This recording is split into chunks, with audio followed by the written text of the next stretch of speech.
क्या अमेरिका में राष्ट्रपति चुनाव और बिहार विधानसभा चुनाव में कोई कनेक्शन है?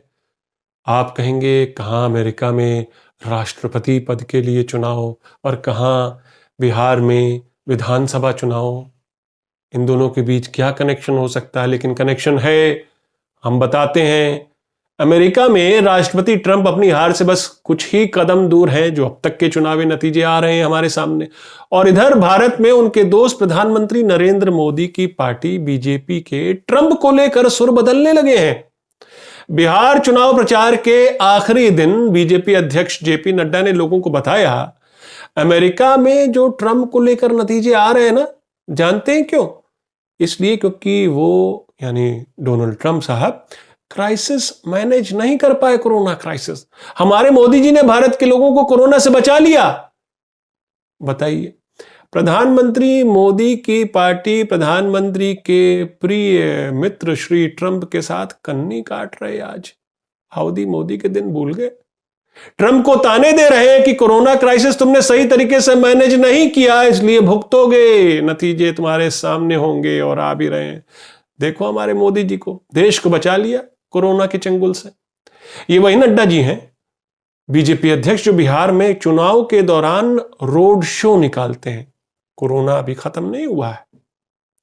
ये वही नड्डा जी हैं, बीजेपी अध्यक्ष, जिनके उप मुख्यमंत्री, बिहार के उप मुख्यमंत्री भी कोरोना से पीड़ित हुए। ये वही नड्डा जी हैं, जिनके प्रधानमंत्री की कैबिनेट के एक मंत्री कोरोना के शिकार हुए।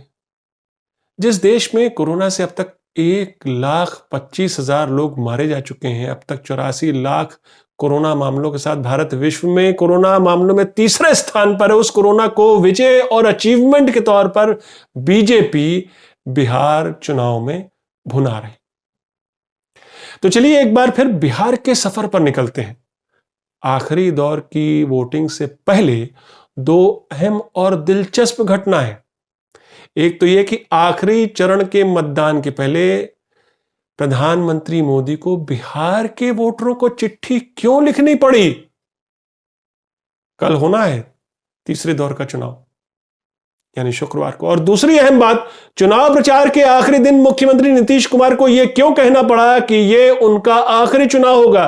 क्या नीतीश का यह इमोशनल कार्ड ब्रह्मास्त्र साबित होगा, या फिर जनता को जो तय करना था वो पहले ही तय कर चुकी है? नमस्कार, मैं हूं आपका न्यूज बाज प्रभात शुंगलू। मेरा आज का सवाल, क्या आखिरी चुनाव की बात करके नीतीश कुमार ने अपनी हार कबूल कर ली है? अपने जवाब हां या ना में जरूर दीजिएगा। शुक्रवार को आखिरी दौर की 78 सीटों पर वोट डाले जाएंगे बिहार विधानसभा चुनाव के लिए। इसमें कुछ नॉर्थ बिहार के इलाके और सीमांचल के इलाका जैसे पूर्णिया, कटिहार, अररिया, किशनगंज भी शामिल हैं। सीमांचल इलाके में मुस्लिम वोटर्स भी अच्छी तादाद में हैं। दिलचस्प होगा यह देखना कि नीतीश की पकड़ मुस्लिम वोट बैंक पर कितनी है, खासतौर पर इस विधानसभा चुनाव में। दरअसल 2015 के चुनाव में इन 78 सीटों में, इन पर कल वोट डाले जाने शुक्रवार को, इन 78 सीटों में आरजेडी गठबंधन ने 58 सीटें जीती थी, 58। तब जेडीयू भी उस गठबंधन का हिस्सा थी और उसे 20 सीटें मिली थी, यानी नीतीश कुमार की जेडीयू को 20 सीटें मिली थी। देखा जाए तो महागठबंधन वाला इलाका है जिसमें कल ये वोट पड़ने, इसलिए नीतीश को डर लग रहा है कि इस इलाके में उनका असर इस बार कम तो नहीं हो जाएगा, यानी सीटें कम हो सकती हैं। आखिर ये अलाइनमेंट तो उन्होंने खुद बिगाड़ा था, लेकिन आज नए यानी रीअलाइनमेंट में साथ में बीजेपी है, जो कल लालू यादव थे। इसलिए नीतीश जी को डर सता रहा है कि कहीं इस बार स्थिति डामाडोल ना हो। इसलिए नीतीश कुमार की वो अपील आखिरी चुनाव वाली। कांग्रेस ने तो नीतीश कुमार के इस बयान को फुल टॉस आई बॉल को सीधा बाउंड्री के बाहर फेंका। कांग्रेस के सीनियर नेता और पूर्व केंद्रीय मंत्री पी चिदम्बरम ने कहा कि अब कोई शक शुबा नहीं रह जाता कि मुख्यमंत्री नीतीश कुमार ने हार मान ली है। उनके आखिरी चुनाव वाले बयान से लगता है कि वो बिहार की जनता से माफी मांग रहे हैं, क्योंकि वो जानते हैं कि उन्होंने बिहार के लिए काम नहीं किया। इसलिए अपने नॉन परफॉर्मेंस के लिए बिहार की जनता से नीतीश कुमार दरअसल माफी मांग रहे हैं। पी चिदम्बरम के बयान में दम है या नहीं, इसका अंदाजा इस बात से लगाया जा सकता है कि इस पूरे चुनावी कैंपेन में नीतीश कुमार बुरी तरह हिले हुए दिखे। चुनावी प्रचार के दौरान वो सरकार की उपलब्धियों से ज्यादा, अपनी सरकार की उपलब्धियों से ज्यादा विपक्षी दलों के नेताओं को कोसते रहे। वो अपने 15 साल के अचीवमेंट नहीं बता पाए और लगातार लालू यादव और राबड़ी देवी के 15 साल के शासन की याद लोगों को दिलाते रहे, जो 2005 से पहले की बात करते रहे, यानी कि 2005 से 2020 की बात उन्होंने नहीं की या कम की, इग्नोर कर दी। बीजेपी और प्रधानमंत्री मोदी को भी चुनावी प्रचार में बिहार नहीं बल्कि राष्ट्रवाद और मंदिर और भारत माता की जय वाले जुमले दोहराने पड़े। प्रधानमंत्री ने जगह जगह यही बातें की। एक तो जेडीयू बीजेपी को अपनी सरकार की उपलब्धियां गिनाई नहीं जा रही थी। साफ था कि जो उपलब्धियां रही भी हो, जनता उनसे ज्यादा उम्मीद कर रही थी और नीतीश सरकार इसमें बुरी तरह नाकाम रही। और बिहार की गठबंधन सरकार की नाकामियों को दो युवा विपक्षी नेता तेजस्वी यादव और चिराग पासवान ने जमकर भुनाया भी।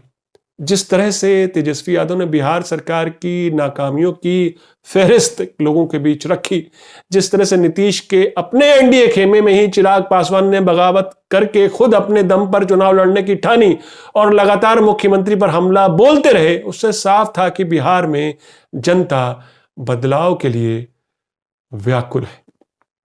पासवान ने बिहारी फर्स्ट और बिहार फर्स्ट का कार्ड खेला तो तेजस्वी यादव ने बेरोजगारी का मुद्दा जोर शोर से उठाया। दिलचस्प बात यह थी कि दोनों ही नेताओं ने अभूतपूर्व भीड़ जुटाई।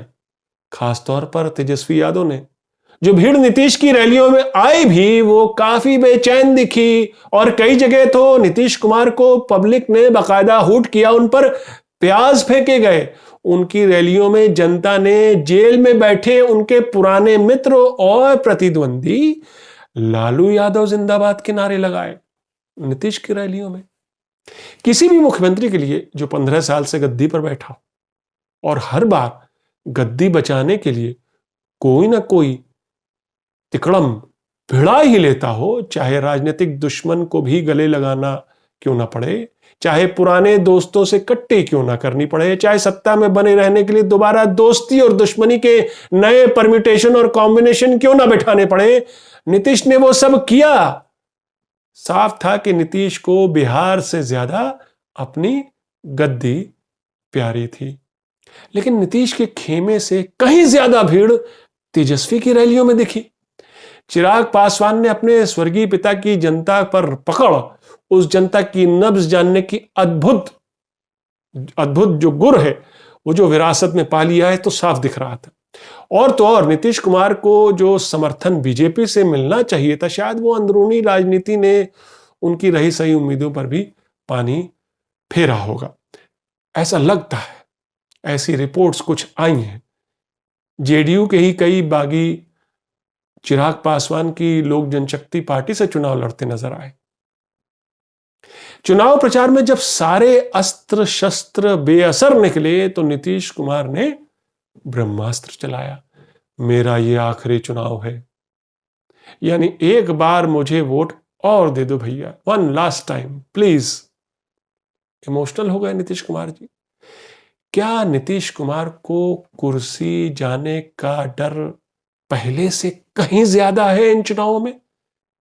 ये वही नीतीश कुमार है जो चुनाव प्रचार के बीचों बीच मंच पर बैठे प्रधानमंत्री नरेंद्र मोदी की ओर इशारा करते हैं, बोलते हैं, ये है ना, फिर बिहार की कैसी चिंता आप लोगों को, मोदी जी विकास करेंगे, आप इत्मीनान रखिए।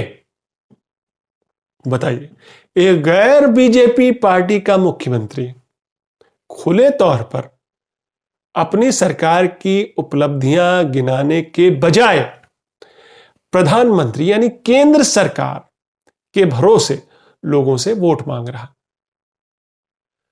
आपको क्या लगता है, क्या जनता ऐसे मुख्यमंत्री को दोबारा गद्दी पर बिठाएगी, जबकि वो पहले 3 बार मौका दे चुकी है इन्हीं नीतीश कुमार को? इस बीच प्रधानमंत्री नरेंद्र मोदी भी बिहार की जनता को खत लिखते हैं। अब चूंकि चुनाव प्रचार तो खत्म हो गया, तो प्रधानमंत्री जी खत लिखते हैं कि साहब नीतीश कुमार की अगुवाई में ही बिहार का विकास होगा, यही हम चाहते हैं, यही एनडीए चाहता है। आप लोगों ने एनडीए का विजन देखा, उसकी रिपोर्ट कार्ड देखी, इसलिए आपसे उम्मीद है कि आप आर्थिक और सामाजिक उन्नति के लिए, बिहार की सामाजिक और आर्थिक उन्नति के लिए एनडीए को ही वोट करेंगे। ये एक फाइनल अपील उन्होंने भी करी, बड़ा इमोशनल होके 4 पेज का खत लिखा। लेकिन क्या ये आखिरी दांव लोगों के गले उतरेगा? वैसे नड्डा जी की दलील माने तो बिहार चुनाव अगर बीजेपी जेडीयू गठबंधन जीतती है तो मोदी जी की वजह से ही जीतेगी। आखिर उन्होंने 130 करोड़ लोगों को कोरोना के चंगुल से बचा लिया, उनके विजन की बदौलत ही जीतेगी।